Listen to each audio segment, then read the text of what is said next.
Assalamualaikum warahmatullahi wabarakatuh. Perkenalkan, nama saya Dinda Sakaringga Priyani dari kelas 5D, Prodi Ekonomi Syariah, Fakultas Ekonomi dan Bisnis Islam, Institut Agama Islam Negeri Pontianak.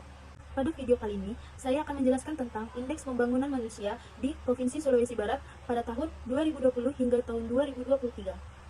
Selanjutnya, ada pengertian IPM. Apa itu IPM? Indeks Pembangunan Manusia atau IPM merupakan pengukuran perbandingan dari harapan hidup, pendidikan, dan standar hidup untuk semua negara. IPM digunakan sebagai indikator untuk menilai aspek kualitas dari pembangunan dan untuk mengklasifikasikan apakah sebuah negara termasuk negara maju, atau negara berkembang, ataupun negara terbelakang, dan juga untuk mengukur pengaruh dari kebijakan ekonomi terhadap kualitas hidup.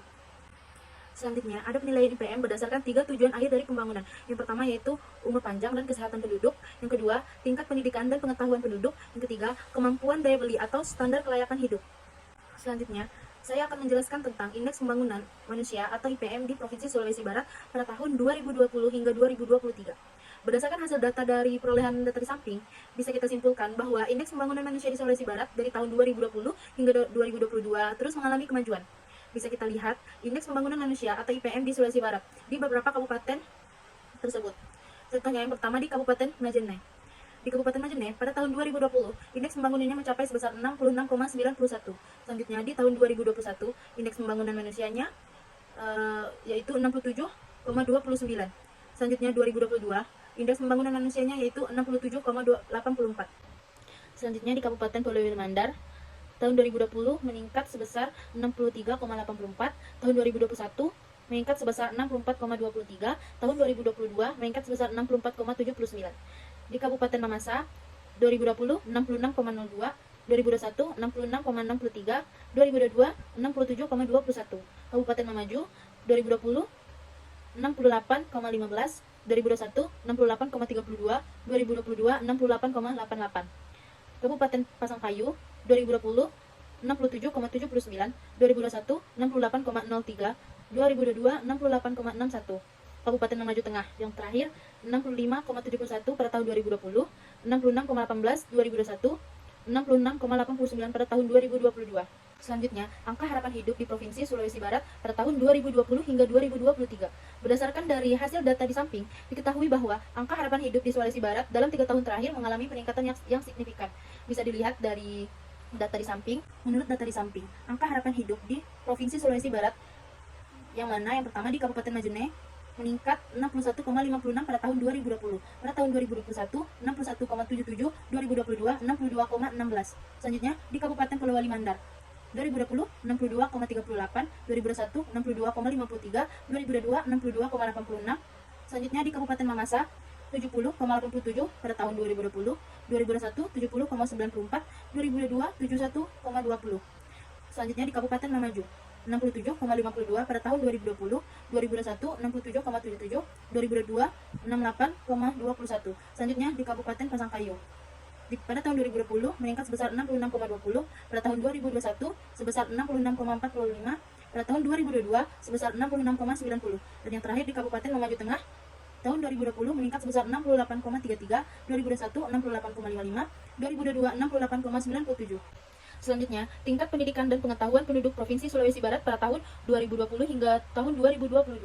Tingginya angka RLS menunjukkan jenjang pendidikan yang pernah atau sedang diduduki oleh seseorang. Semakin tinggi angka RLS, maka semakin lama atau semakin tinggi jenjang pendidikan yang ditamatkannya.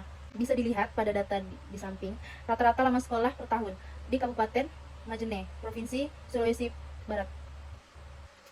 Pada tahun 2020 meningkat sebesar 8,65, 2021 sebesar 8,91, 2022 sebesar 9,10.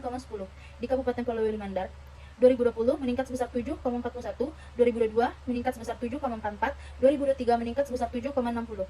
Selanjutnya di Kabupaten Mamasa, pada tahun 2020 meningkat sebesar 7,65, 2021 meningkat sebesar 7,88, 2022 meningkat sebesar 8,00. Selanjutnya di Kabupaten Mamaju, pada tahun 2020 meningkat sebesar 7,95, pada tahun 2001 sebesar 7,96, pada tahun 2022 meningkat sebesar 8,09. Selanjutnya di Kabupaten Pasangkayu, pada tahun 2020 meningkat sebesar 7,98, pada tahun 2021 meningkat sebesar 8,09, pada tahun 2022 meningkat sebesar 8,11. Selanjutnya di Kabupaten Mamaju Tengah, pada tahun 2020 meningkat sebesar 7,46, 2021 7,51, dan 2022 meningkat sebesar 7,61. Selanjutnya, pengeluaran per kapita Provinsi Sulawesi Barat pada tahun 2020 hingga 2022 bisa dilihat di data di samping. Selanjutnya, penyebab IPM Provinsi Sulawesi Barat mengalami kenaikan dan penurunan pada periode 2020 hingga 2022. Penyebab kenaikan IPM yang pertama yaitu peningkatan akses pendidikan, yang kedua, peningkatan akses kesehatan, yang ketiga, pertumbuhan ekonomi dan kesempatan kerja, yang keempat, pembangunan infrastruktur dan kesejahteraan masyarakat. Selanjutnya ada penyebab penurunan IPM. Yang pertama yaitu krisis ekonomi, ketidaksetaraan akses pendidikan dan kesehatan, kurangnya investasi dan pembangunan manusia, konflik atau ketegangan sosial, perubahan demografi yang cepat, dan korupsi dan kegagalan tata kelola. Untuk solusi, untuk menghasilkan manusia yang berkualitas, tentu diperlukan upaya-upaya untuk meningkatkan kualitas sumber daya manusia. Pemerintah melakukan pengeluaran dan investasi yang ditujukan untuk pembangunan manusia. Pengeluaran pemerintah merupakan cerminan kebijakan yang diambil oleh pemerintah. Kebijakan alokasi anggaran atau seluruh daya dan dana yang dimiliki daerah untuk meningkatkan seluruh kebutuhan pelayanan publik sehingga tercapai kesejahteraan sosial masyarakat. Tentunya hal ini yang menjadi prioritas adalah pelayanan publik, menyangkut sektor pendidikan, kesehatan, dan perekonomian. Yang menjadi inti dari konsep pembangunan manusia, adanya desentralisasi fiskal dan otonomi daerah, memberikan kewenangan kepada pemerintah daerah untuk melakukan penganggaran pengeluaran pembangunan di sektor-sektor pendukung untuk meningkatkan IPM. Baiklah, sekian penjelasan dari saya. Kurang dan lebihnya saya mohon maaf. Terima kasih. Wassalamualaikum warahmatullahi wabarakatuh.